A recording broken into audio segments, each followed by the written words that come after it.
Hello friend. If you're reading this, chances are things aren't looking too hot. But that's alright.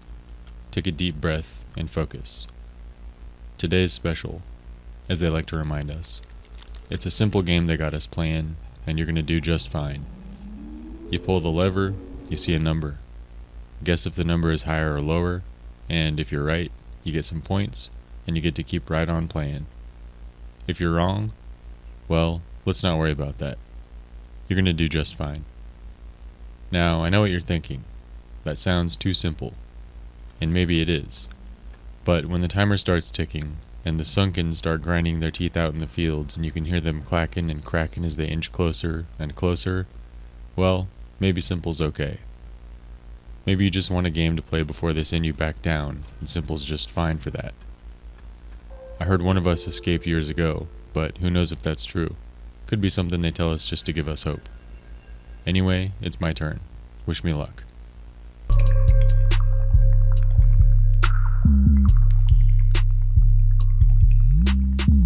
Welcome to FLATHEAD.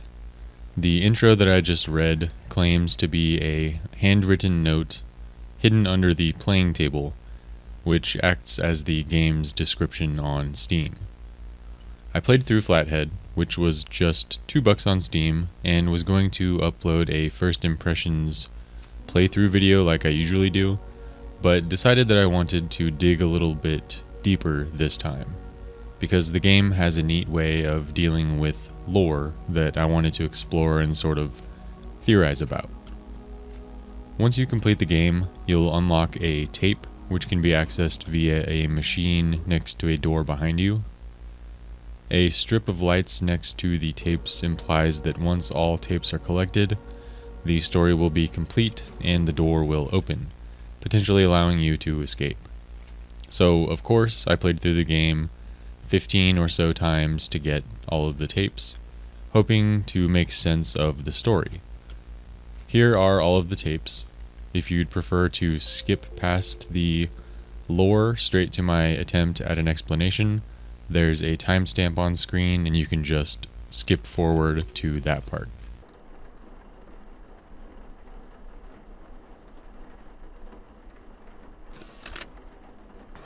If you listen closely, you'll hear the crashing waves of tomorrow outside your door. But fear not, stranger, for those waves are for another day. Today those waves shall sleep, if only for a moment. Because today, my friend, is special. Today you will be tested, again and again and again. But when it's over, when the waves finally break through and split the door, tomorrow will recede and tremble in awe of what you have become. May the tapes of yesterday provide you with the strength that is required for the trials of today. Until tomorrow, my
Hello?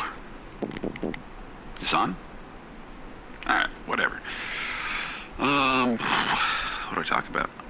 Okay, well, it's May 5th, 1960, and, I am keeping a record of my life. My my doctor recommended that I keep a journal because I have early hypertension. He thought this would help me clear my thoughts and de-stress. I don't know if that's going to help, but, whatever. I guess I'm supposed to talk about my day, right? Okay. This week we're starting construction, we're finishing construction on the new accelerator. Which, it's exciting. It's crazy. It's the first one of its kind around here, and I'm tired of everyone talk about it. Personally, I think it's going to flop and fail, and it'll be a huge waste of money. But as long as they keep paying me, I'll keep showing up. So.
Egg on my face. The accelerator is pretty wild, it turns out.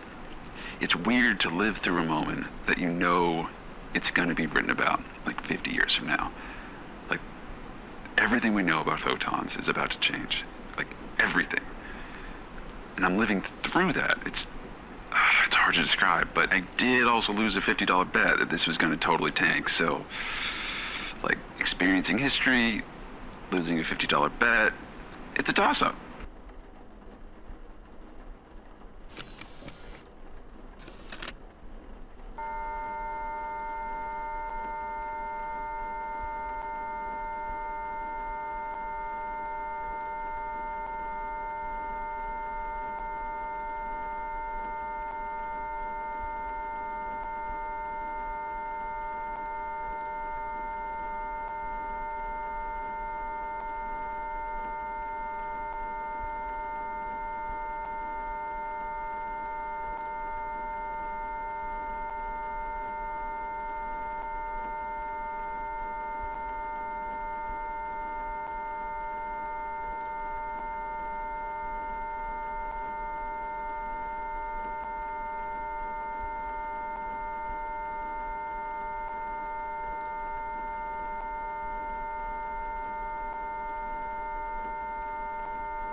time is flowing around me. I think it's ebbing and it's flowing, and it's not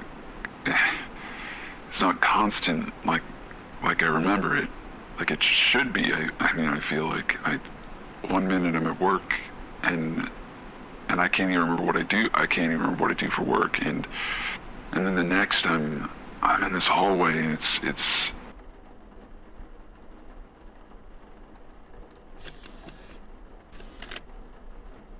started seeing these people there, the hallway. I try to talk to them, but they don't seem to understand. It's like they're wearing masks of their faces. I know that sounds crazy, but it's like they have all the right parts, but they don't know what to do with them. They just look. And every time I wake up, there's more of them every time. And they just stare at me. Or maybe I'm staring at them.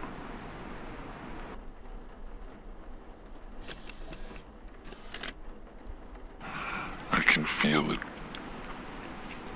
I can feel it pulling me down. I can feel it in every atom that is split and called its own. And I won't fight it. I won't. I can't. It's warm and it's light. And I'm going home. I see that now. I see that today is special. Remember that.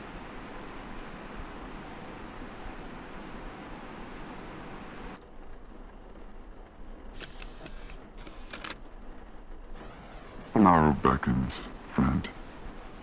Shed your grief and let the tides of time wash you away. Today was special.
There are some obvious overarching themes interwoven through the tapes, first of which is a sort of temporal distortion.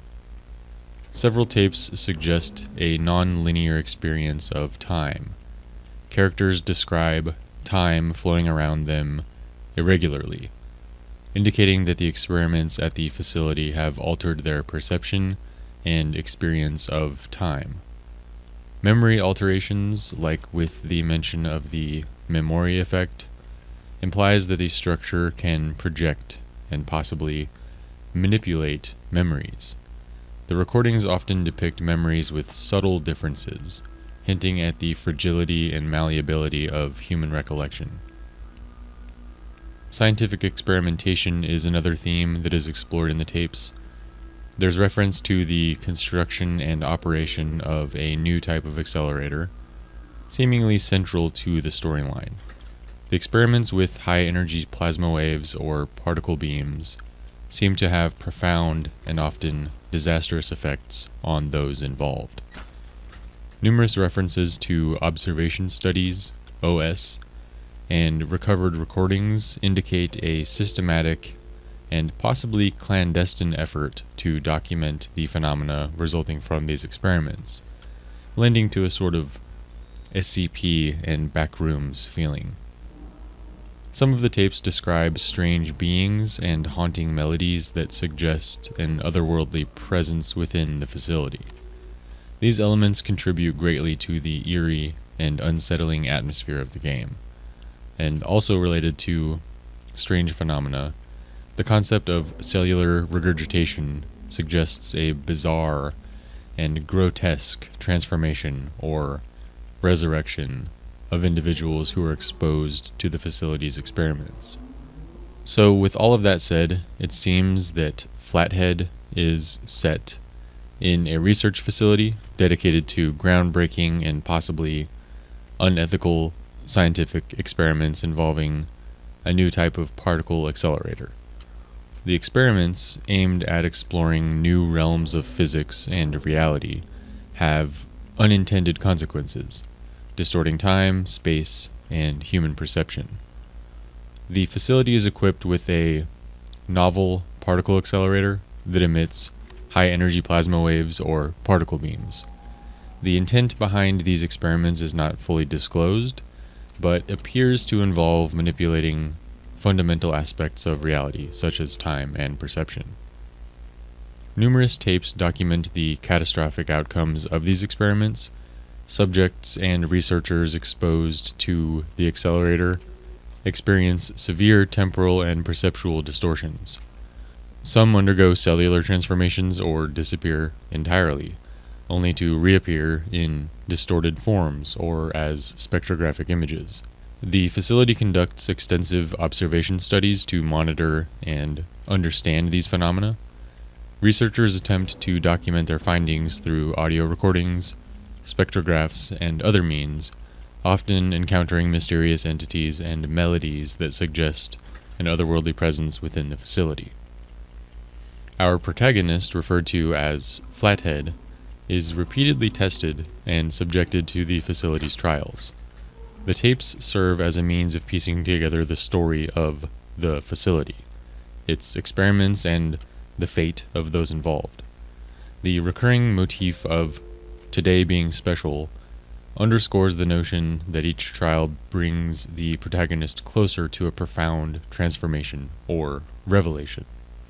The final tapes suggest a resignation to the effects of the experiments, with subjects accepting their altered states and the new reality they inhabit. The phrase "tomorrow beckons" indicates an inevitable progression toward an unknown future, shaped by the facility and its experiments.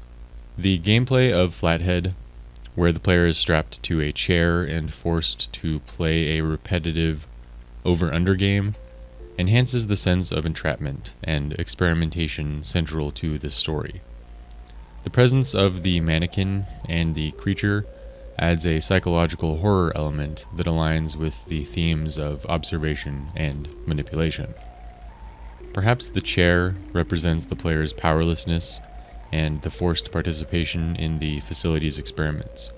The mannequin, which occasionally looks up, symbolizes the constant observation and lack of empathy from the overseeing entities or researchers. The creature approaching from behind and shoving an object down the player's throat signifies the invasive and violating nature of the experiments. This gruesome process of playing over-under with the object lodged in the throat echoes the themes of forced compliance and the grotesque consequences of the experiments. Losing the game results in the player's head being flattened by some sort of glowing object, which aligns with the nickname Flathead. This could symbolize the ultimate consequence of the experiments, either a literal transformation or a metaphorical loss of identity and humanity due to the relentless trials. The final cutscene, where the player escapes the room and walks down a hallway to find another player in the same situation, adds a cyclical and recursive element to the narrative. This twist suggests that each player is part of an ongoing, inescapable experiment, where one person's escape leads to them becoming the creature for the next subject. This reinforces the themes of entrapment and the endless nature of the trials. So, in the game Flathead, players uncover a narrative that explores the consequences of ambitious scientific experimentation. Set in a mysterious facility with a revolutionary particle accelerator, the story delves into themes of temporal distortion, altered perception, and memory manipulation. The gameplay, where players are strapped to a chair and subjected to a harrowing over-under game, reflects the protagonist's entrapment and the invasive nature of the experiments.